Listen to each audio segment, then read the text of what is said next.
The moment my wife said, "We're having a baby," should have lit me up from the inside out, a surge of unfiltered happiness, blinding in its brilliance. But instead, something cold and uneasy curled up in my stomach, like a shadow creeping in through a crack I didn't know was there. Her eyes, though God, I remember that sparkle. It was dazzling, intense. Maybe a little too intense. For a fleeting second, I shoved the unease aside, pulled her into my arms, and murmured something about our little miracle. Our miracle. Even then, the words felt hollow, like I was trying to convince myself more than her. Later that night, staring blankly into the bathroom mirror, the doubt came clawing back. Was that gleam in her eyes genuine joy or something else entirely? Something more frenzied, like she was clinging to a truth only she knew? I scolded myself at first. Come on, man, don't be ridiculous. This is your wife. You know her. But my reflection didn't look so sure. It blurred with a fear I couldn't quite pin down, one I didn't want to name.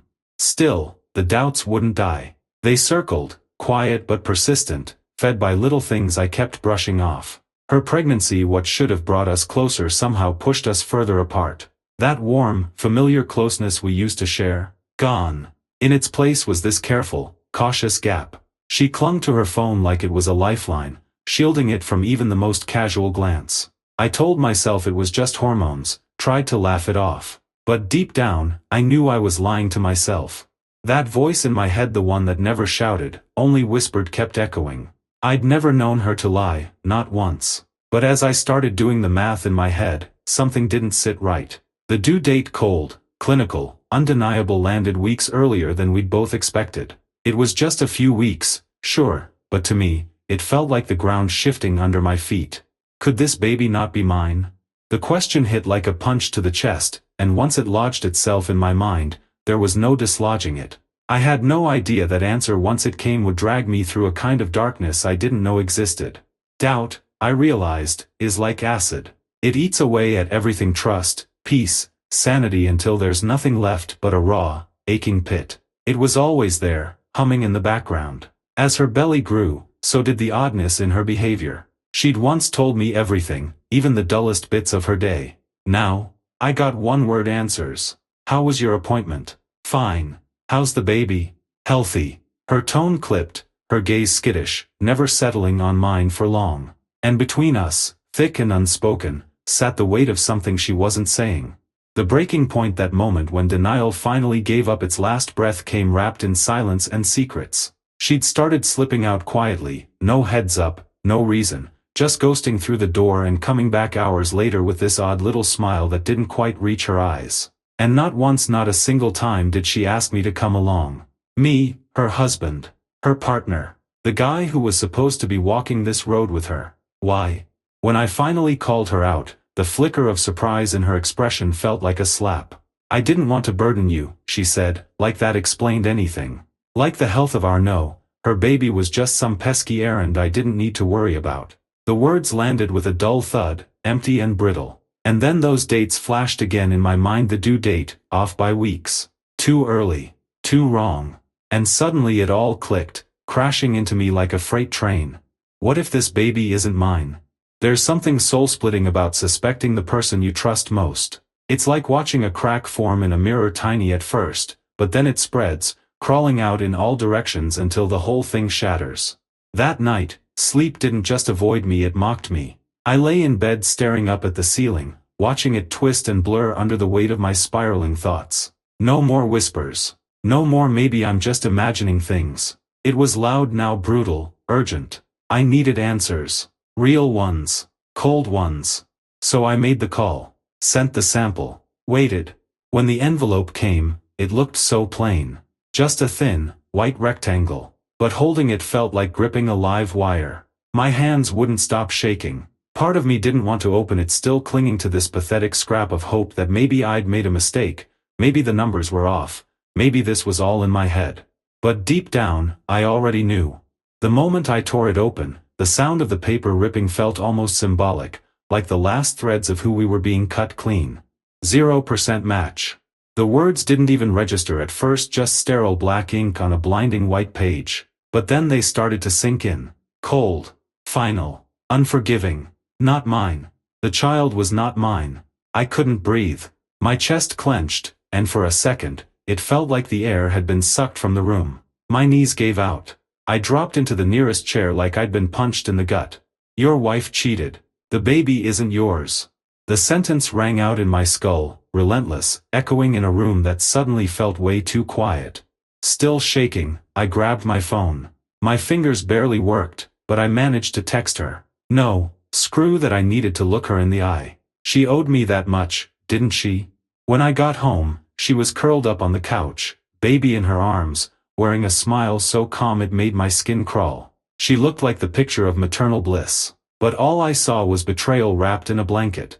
My voice came out low and even, though inside I was crumbling. This child isn't mine. Who's the father? Her face changed in an instant. The mask cracked. Eyes wide, breath caught, pupils blown like a deer caught in headlights. What are you talking about? She asked, but her voice betrayed her, wobbly, weak, breaking apart at the seams. I didn't say another word.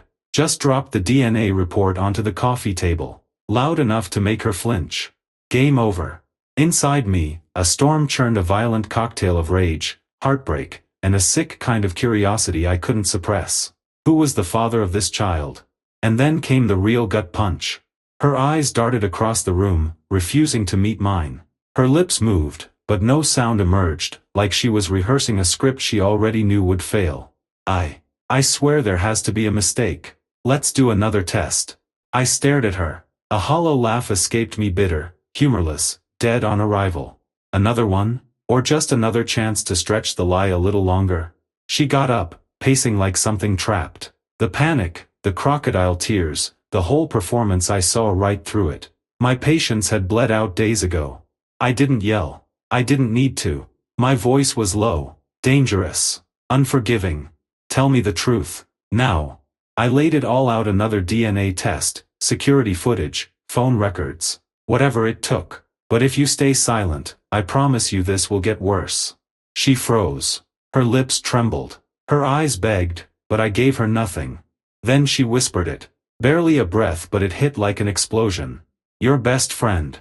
The world didn't just collapse, it detonated. My best friend. The man I'd trusted more than anyone outside my own blood. The one who'd stood beside me at my wedding, toasted to our future, promised to always have my back. A blade twisted in my gut. This wasn't betrayal. This was annihilation. And something inside me quietly, permanently snapped. The next morning, I played my part like a man possessed. Cool. Detached. I let her think I was still processing, still in the dark. I needed her calm, predictable. I needed him blind. I reached out to the man who'd slept with my wife. The one who smiled when he saw me, who clapped me on the back like nothing had changed. I gripped his hand like I wasn't about to end his world. Like I didn't want to break every bone in his lying body. And I waited. A week later, I staged the event, a family gathering under the guise of celebration. The perfect setting. My wife flitted about, playing host. My best friend, laughing, relaxed, completely unaware he was seated on a powder keg. When I slammed my hand down on the table, the whole room went silent. I stood slowly, my voice calm, eerily so. Thank you all for coming, I began. My gaze swept across the room, pausing just long enough to make them all uneasy. You know how much I value family. That's why today, I have a story to share. A true one. I reached into my pocket and pulled out the envelope, the DNA results. Heavier than paper had any right to be.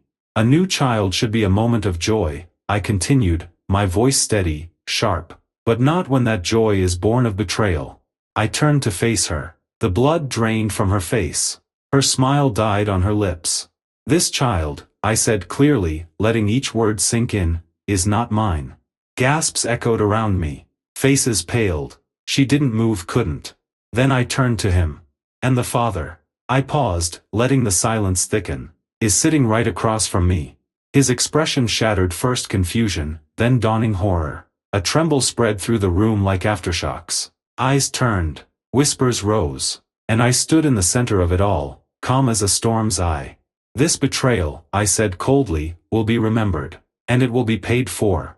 I didn't wait for the fallout. My suitcase was already packed. I walked out without looking back. Her voice chased after me, high-pitched and broken. Please, please don't go. I'm sorry. Forgive me. But forgiveness? That was gone. She was a ghost now, just a scar on my history. And him? A corpse in the graveyard of trust. They'd both learn that betrayal has a price. And I never leave debts unpaid.